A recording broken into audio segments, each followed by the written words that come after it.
Good evening. Yeah, this evening.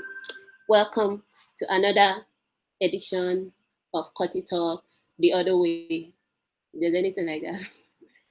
Anyway, so today I'll be talking about planning a wedding. I was looking for a neutral topic. I didn't want to do anything techy, and I just thought maybe planning a wedding would be something interesting. I mean, most of us might not need it, and some of us might need it later, and some of us might just find it amusing. It's just something to just have at the back of your pocket. Maybe one day it's going to be useful for you. Hopefully, if you plan on getting married one day. Or it doesn't necessarily need to be wedding. Actually, it could be any event. Could be planning something, maybe a party for your family or so. All right. So I think I've categorized wedding into two in my head. That's there's the Gege gang, the people that they want all the party, they want everybody to come and turn up, they want all the glitz, the glamour, the fancy things. They just want to have fun, which is not a bad thing. And we have the low-key guys, the guys that just want me and my wife and maybe daddy and mommy in a room, and they just bless our wedding and we just relax. Some people don't like noise. And I know there's another category in between, people that want something like a balance of both low key and gegen at the same time. So whichever category you fall into, you still need to have a plan. Even if it's 3 people that will be at your wedding, at least you need to put something together that, okay, today is the day, this is what we're doing, we're getting married, blah, blah, blah.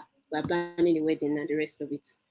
So this is just looking at it from a PM perspective, because I remember when I was planning my wedding, I didn't actually see it like I know I was planning something, but I didn't see it like a, so to say, project, because I know I was planning, I was doing all the necessary things, but I wasn't seeing it like, oh, this is actually a project that I could apply maybe 1 or 2 things that I've gained from managing product and the rest from.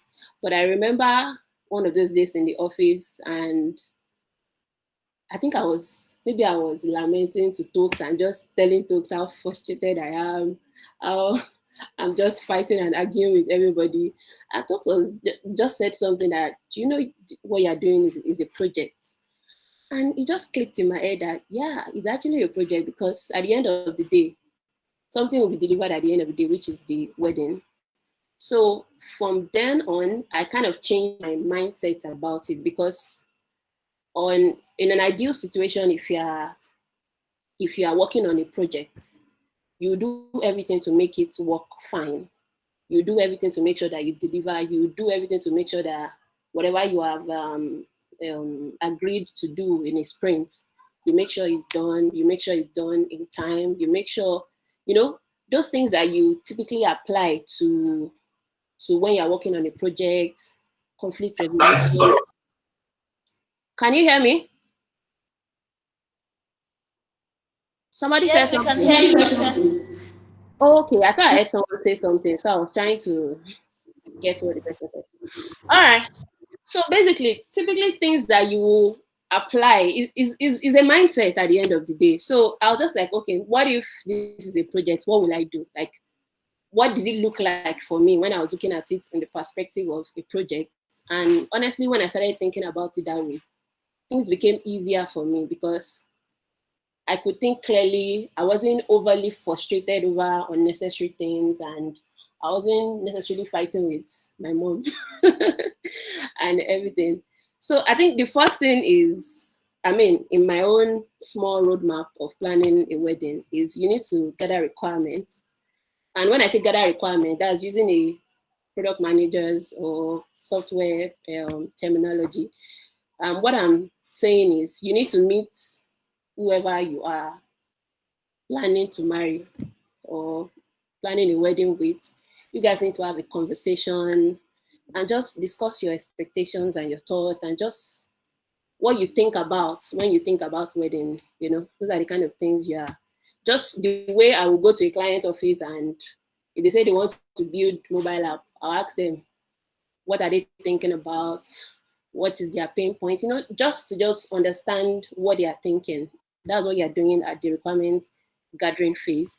And the documentation phase is basically putting it down somewhere so that, I mean, you don't necessarily need to do it, but it's also good if you can document your conversation that, okay, this is, even if it's just like bullet points of, okay, this is what this person is thinking, this is what, let's say Shade is marrying Mr. Benga now. I don't know if there's a Mr. Benga, but you just basically keep more like a documentation of your expectations. I'm not sure I did that, but I think along the line, I had to create a spreadsheet to jot some of those things down.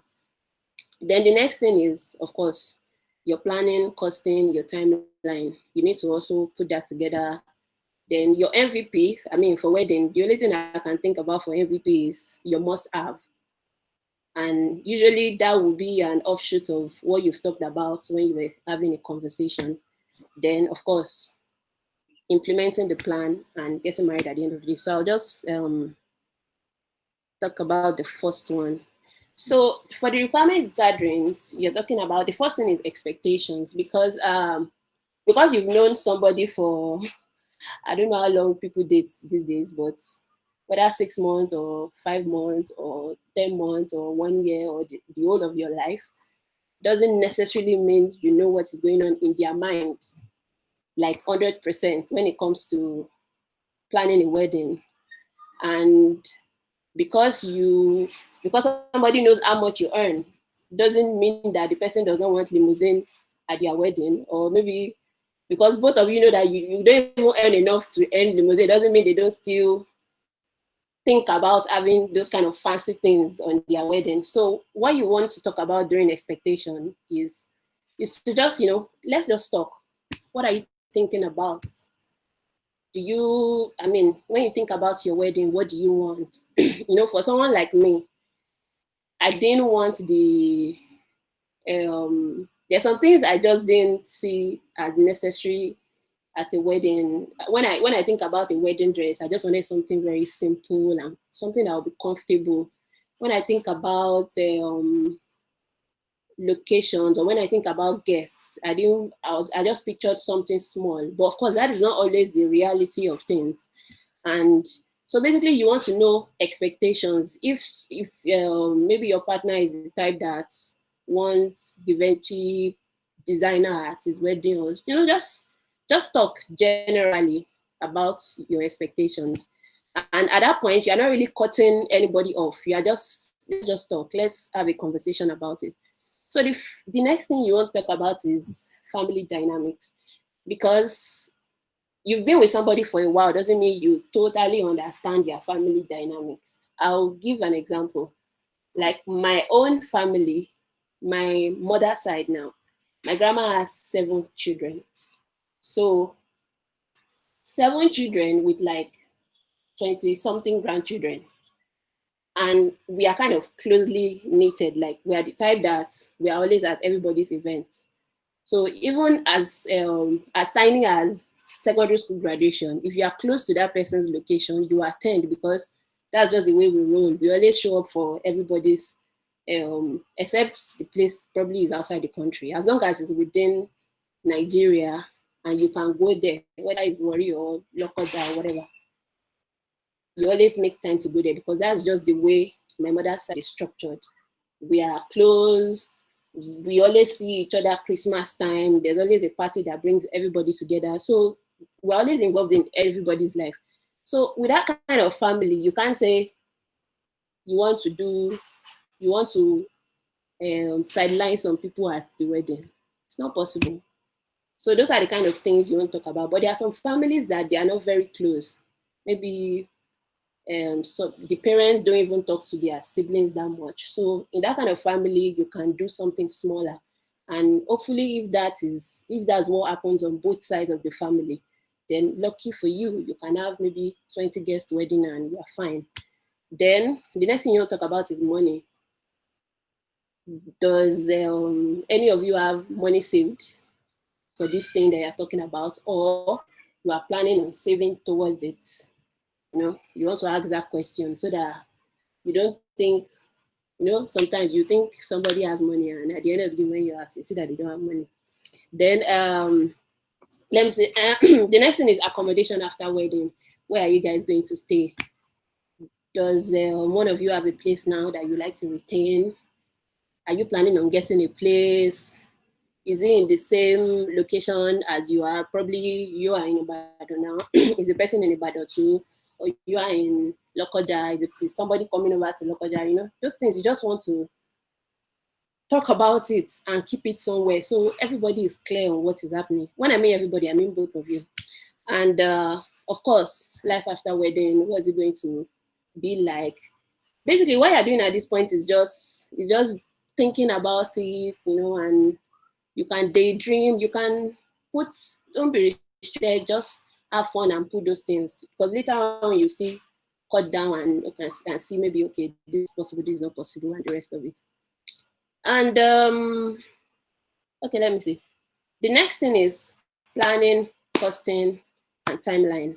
Of course, at this point, you must have probably made your intention known to the family on both sides. And if you have a set date, how many guests are you expecting? What is your budget? Who is paying? I'll still talk a bit more and draw up a plan and the rest of it. So at this phase, whatever happens in the first phase is what affects this phase. So I'll give you an example. Like for me, in the first phase, when we were just talking, one thing I said, my expectation for my wedding is that I wanted a planner at all costs. So I had money saved for two things, a planner and my dress. And I mean, that is different for everybody. There are some people that this partner buys the dress for them, but I didn't see the reason why my partner should buy the dress. I mean, I can probably tease him some days from now and say, I need the money for my dress, just jokingly, but of course, I don't need the money for my dress and everything. If that money won't come now, we're going to spend it on something else. But basically, those are the things I actually kept money aside for, apart from some other things that I did later on. But the major thing that I wanted that was on my priority list was a planner, because I've never planned a wedding. I can't shout. I can't run around Lagos. I don't know how to look for venues. I don't know how to look for people that will cook food. I just didn't see myself doing those things. So the one thing that was on my own priority list was the planner, and that helped me in planning, costing, timeline, because it was a planner that was able to put all this together for me every time. I mean, she met me and my partner, and we talked about all this. So you want to talk about, I mean, you don't necessarily need a planner all the time. It depends on you. If you are ready to go through the whole process alone, that's fine without a planner. But if not, I think a planner is a good one. So you want to set a date. When is just like every project has a date. When are you planning on doing it? Is it 2 years from now? Is it next year, December? Is it 2022, or however you want to do it? So you need to have a date and the number of guests, because the number of guests determines how much you can and how much you have to plan. So if you are expecting 100 people, that will determine how much you want to plan. If you're expecting 10 people, if you're expecting 300 people, and usually that starts, your number of guests actually comes from how your family is at the end of the day. Because my own family, I can't cut people off. I can't say I'm only going to invite auntie this. When I mean my family, I mean my mother's side, not my father's side. My father's side, there's still a bit of control in terms of who I can invite or not. But my mother's side, we are close. So I can't cut people off. I can't say you are coming, you are not coming. So I had to account for everybody. And by the time I accounted for everybody, we're like, I think we're over 100 already. And those are the people I could think of at that time. So I had to they had to be at the wedding. So that kind of helped me, like that was like a guide for my own guest list. So the places I could now cut people were maybe like friends, people from school, people from this. Okay, the other place I could not cut to was work. I can't say Shade will come. Rashid will not. Rashid is not coming. I'm inviting Ada. I'm not inviting Tolu.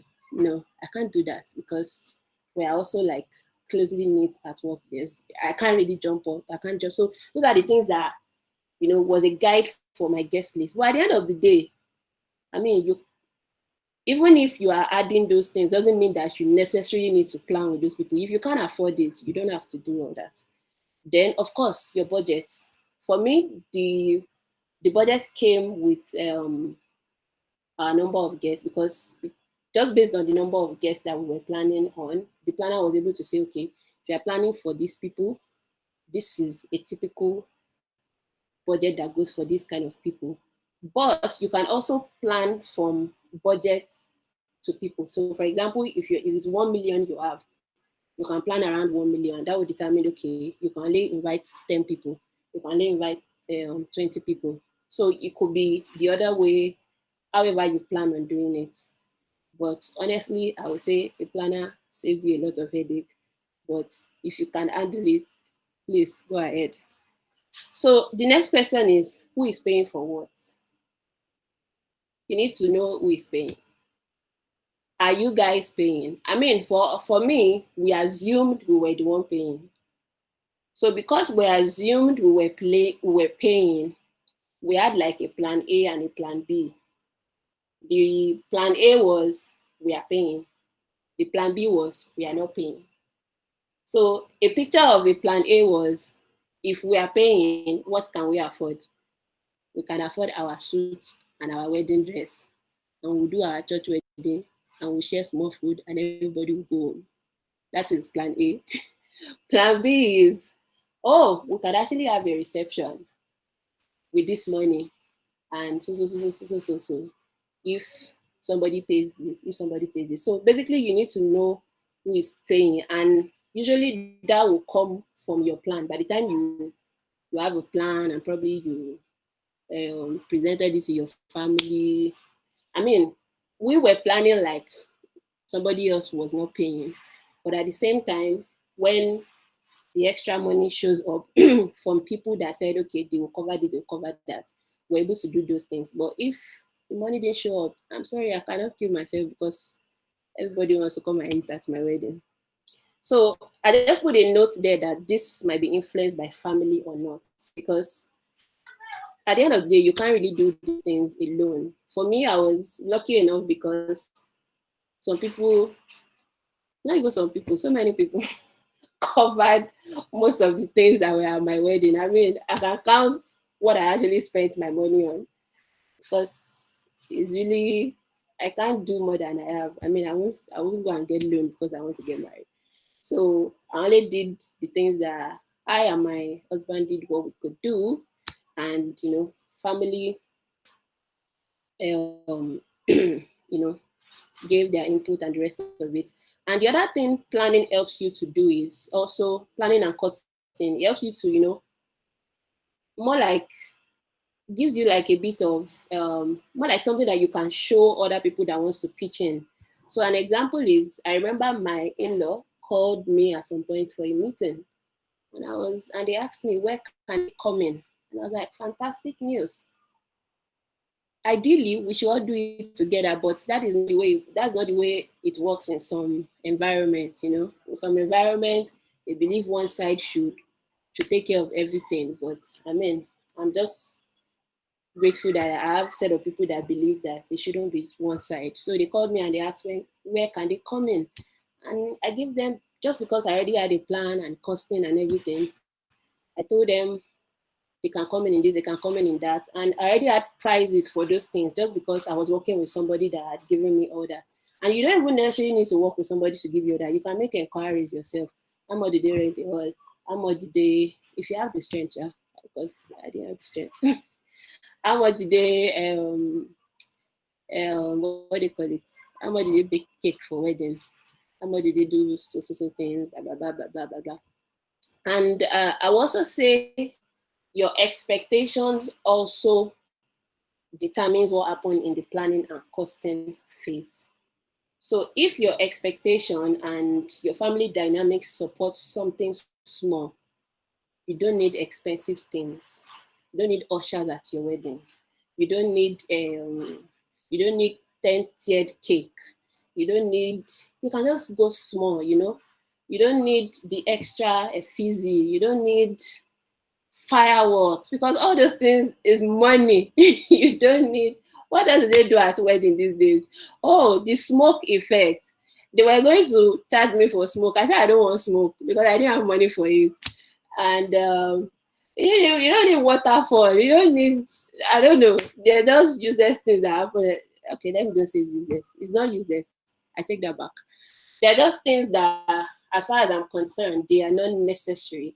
But again, if your family dynamics and your expectations, you know, allows something smaller, you can just go smaller. I've attended a wedding that it was like, I think we're just like 100 at that wedding, or 50.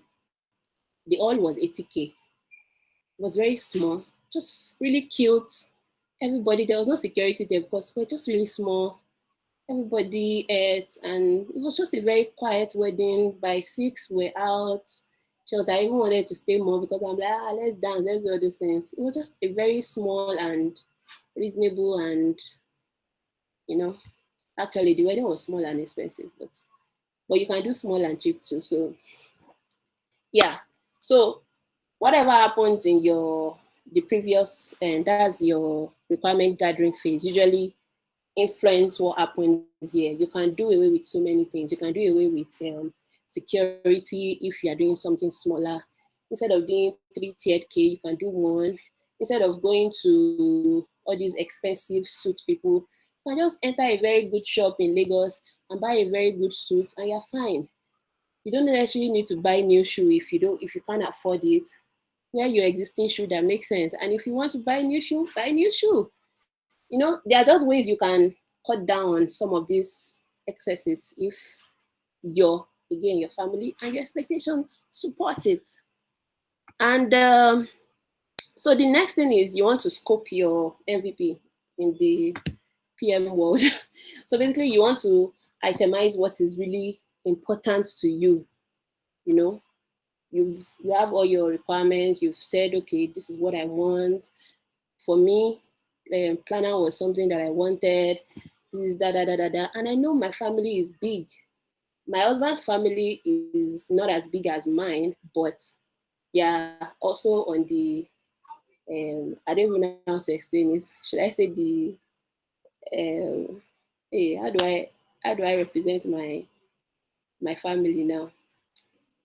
The amount like on the sophisticated side too. They don't, if they do something, they do it well. They don't just do they don't do things, if they want to do things, they do it like they do it well. Even if it's something that has just 2 people there, they make it look really executive and all that. So there are some things that just needed to happen in my own wedding because I knew some, so to say, dignitaries were going to be there. So I had to put security because of that. And these people were willing to sponsor the whole thing too. So I mean, it's their party at the end of the day, but it's my wedding. So and so you itemize what is important to you. I think for us, one of the things that was important to us was where we will stay after the wedding, because after all the jollof rice and chicken is finished, you need to lay your head somewhere. So one of the things that was important to us is where we're going to live. So that was like a priority for us before the ceremony and the rest of it. And of course, wedding attires, depending on what the other phases as, what came out from the other phase, that will determine what your must-haves will be. So my own must-haves is they need to be security because it's in Lagos and I wanted it close to the church and I don't trust that area, and some set of important people, so to say, will be there. So there needs to be security. So those are part of my own must have. Then the second thing is, do you want to do honeymoon or not? Do you want to do it immediately, or you want to sit for probably some months later? Do you want a planner or not? For me, it was like number one on the list. Do you want to have a reception or not? You don't necessarily need to have a reception. I mean, if your family dynamics support that, okay, it's fine if you don't want a reception. You guys can just do something small. If that is what you guys want and you have the support of your family, please go ahead. Again, this might be influenced by family. If you have a loud family and they are willing to pay, yes, go for it. But if they are not willing to pay, don't put yourself in trouble. And let me see. Okay, so the next thing is implementation. Who is managing the plan? For example, if you didn't get a planner, who is managing it? Who is in charge of, just making sure that everything that you've set out to do is done? Is it you? Is it your partner? Just to keep track of things. Implementation is basically putting things in place, start paying for things, start doing this, start doing that. And of course, very important, when you are going to stay after the wedding, please get this ready. Buy food. I remember my husband and I went to the market. We bought half bag of rice, we bought beans. When we had money, we bought all those things. We were just buying food for the house because, you'll be hungry if you're not careful. You'll just be hungry for nothing. So that is very important. And again, during the implementation phase, something you also want to notice, a lot of conflicts happen during this process. Somebody is feeling that is not heard, somebody is feeling disrespected, somebody is doing da da da. So if you actually have if you can follow if you have a plan, if you do those things, it will reduce the conflict between you and your partner if you've had the conversation. But it doesn't mean that it will reduce the conflict between you and the rest of the family, because there were just a lot of, the moment I started seeing it as a project, there were just a lot of conflict I was settling every day. So many calls, people come and say, this one talk to me like this. I'm like, oh, I didn't mean it that way. He was even saying you're the nicest person on earth, and we all laugh, and I'll call the other person again, we'll resolve it. It was a lot of conflict resolution. So when it happens, just embrace it and don't get worked up for nothing. Because at the end of the day, it's a 1 day event, or maybe 2 days at most, and the whole thing is over. And yeah, so your lunch is basically your wedding day. Just just know that sometimes, maybe most of the time, everything you plan for might not go the way you want it, but just have fun and be happy and be present. The moment I woke up on August 17, everything that had to do with whether something went well or, I didn't care at that point, because I just locked my mind away from it. Because I remember that morning, my planner came to my room. I think she came to drop the wedding program or whatever. And she was saying that what are those people? The caterer that was supposed to come and set up the table with some colors and everything brought the wrong color. Everything she was saying was just, it was after the wedding I remember that, oh, she actually said they brought the wrong color, but I think they fixed it at the end of the day. At that moment, I didn't care about those things. Whether somebody came and they ate, I'm sorry, it's not I can't really think about it, because that moment, that day is about me and my partner. I didn't care about what was happening around me. So I just wanted to be present. I wanted to have fun. I wanted to experience everything that was happening. I remember when I saw Stokes and his wife drive in and they were looking for where to park. I started crying. I didn't know why I was crying. It was just ridiculous. I was crying that they can't find where to park. And my friend was like, why are you crying? I don't know. It was just a very emotional day. So just be present, be happy. It's not only ladies that have fun at their wedding. Everybody should have fun, because I don't think my husband really went through a lot of stress, because he kept on thanking me that thank God I got a planner. He was just lounging. He was happy, his friends were there. So basically, be happy, be present, don't stress yourself too much. Life goes on. Yeah. Thank you very much. I hope you've been able to pick one or two.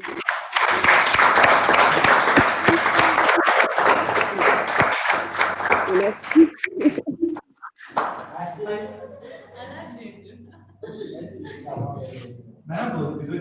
Thank you, Ronke. I'll look on the phone. Okay. Thank you, Ronke. Any questions? Maybe any now? No, even if no. you're not getting married, ask the questions. Don't worry. No. We'll answer it. Ronke, I have like a question. Okay, yeah. So, most times, I think most times people always say, based on the Nigerian culture and all that, that Yeah. even when you get wedding planners, even when you get an event planner, at Mm-hmm. times the outcome does not necessarily like at the end of the day, the on that particular day, the outcome is not necessarily so smooth Okay. because mostly because of the Nigerian uh, All people right. in the case. So in your case, how was it? Did having the wedding planner like really help? Was it so I know it would have helped, but was it as much as you expected or Um, yeah. Shade, you have no idea. It was like my wedding planner is like they dropped her from heaven. It's like God placed her in my life because I remember funny enough, I remember that somebody and I were planning our wedding almost at the same period, and that person actually paid more for our wedding planner. Like probably she paid like twice of what I paid for our planner, and at the end of the day, she had to get somebody else to assist that planner. This my planner was everything. Because I remember when we started, my husband was like, "You go and look for the venue yourself. You go to us." I like, "See, don't stress yourself. We have paid somebody to do it." When she started, taking actions and everything, they knew that she was there. Even my in-laws at some point they called me because they just felt that I was young and they were like, are you planning it? I said I have a plan, and they said, "Are you sure that you have somebody that can assist?" I'm like, I have somebody. So what I did was I just contacted the planner that she should please just get my eldest sister-in-law's number, just communicate with her. So the way she's very active. Like and she's very responsive. She was sending updates. She'll take pictures. She even had a vendors meeting. Me, I've never had a vendors meeting in my life. Vendors meeting where she called all the vendors, the caterers, the photographer. She called everybody. They had a meeting. They mapped out the all. I'm like, those things happen in this country. I didn't know. So she was very active. So even when she came to me the wedding day and she was saying that I knew she would sort it out, so I didn't care. She typed my wedding program. Like I sent screenshot samples to her and she typed it out and she went to print it to tell you how active she is. So it's just if you are lucky enough to get. I'm not saying that all planners will do well or maybe they do well. I just say they save you a bit of stress because I can't go to the lake to the island every day for work, 9 to 5 every day, and I'm running around looking for venues and doing all those things. I don't have that strength. I'm going to break down. So I couldn't do all that on my own. And probably if my wedding was, if I mean, for people that attended was a bit, I won't say it was a small wedding, but if it was smaller, maybe I would have been able to maybe do some things in it. But it wasn't a small wedding. I didn't know how to go about it, so I needed someone. So if hopefully if you get somebody very good, I say they work because they save me a lot of stress. Wow. Thank you, Roke. Any Ah, other? Yeah. I think she deserves another applause. why why are the guys quiet like they are not like the wedding doesn't concern them? You guys are quiet like, oh, why do you not them? Okay, no problem. You come at this conversation when it's time.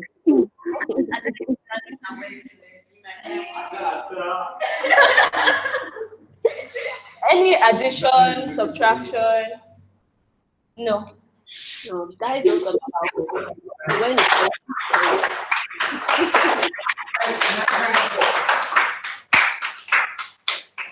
So thank you so much, Ronke. Really well, appreciate this. Let me stop.